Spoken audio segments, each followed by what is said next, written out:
டேய் ஆமா இன்னொரு பையனை பார்த்தேன்னு சொன்னல, அவனுக்கு என்ன வயசு இருக்கும்? ஒரு 20 வயசு பையங்க. அந்த பையன் எங்க இருக்கா? அக்கா இங்க தான்க்கா இருக்கேன், நான் போட்டோ எடுத்திருக்கேன். உடனே அனுப்பு புடி. டேய் என்ன அந்த போட்டோ அக்காவுக்கு அனுப்புறேன்.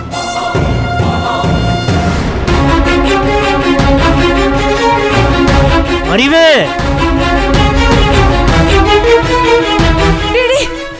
டேய் நாங்க தேடுற ஆளே இவன் தான்டா. இவங்க 2 பேரையும் அங்கன வச்சு வளைச்சு புடி. என்ன ஆனாலும் இந்த பையல பத்திரமா கூட்டிட்டு வந்து கொடுத்துடணும்டா. சரிக்கா நான் புடிச்சிடுறேன்க்கா.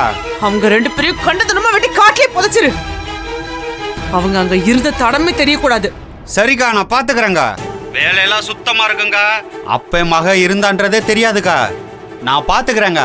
டேய் அந்த பையன் எனக்கு ரொம்ப முக்கியம்டா. அந்த பையல விட்டுறாதீங்க.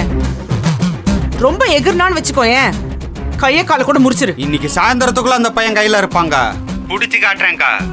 சரிக்கா நான் வச்சிடுறேன்க்கா. ஏய் வாங்கடா, முதல்ல அப்பனையும் மகளையும் தூக்குறோம்டா. போலாம் வாங்கடா. பாரேன், அப்போ அந்த தர்ஷன் பையன் அந்த பார்கவியோட தான் இருந்திருக்கான்ல, மாட்டினான்டா. இனி அவளே இருக்க மாட்டாமுல்ல. இன்னைக்கு இங்க பந்தக்கால் ஊன்றப்ப அவளுக்கு அங்க சங்கு ஊதுவாங்க. சரி வா அறிவு, உள்ள போய் மாமாட்ட சொல்லுவோம். சந்தோஷமா எல்லாரும் பந்தக்கால் ஊடலாம் வா. டேய் முட்டாள்தனமா எதையும் உளறி வைக்காத. அவளுக்கெல்லாம் இருக்காளுங்க.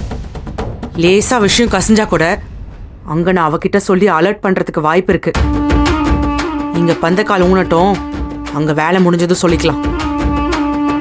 அதுவும் சரிதான். இன்னைக்கு நம்மளோட நாள், நமக்கான நாள். வா.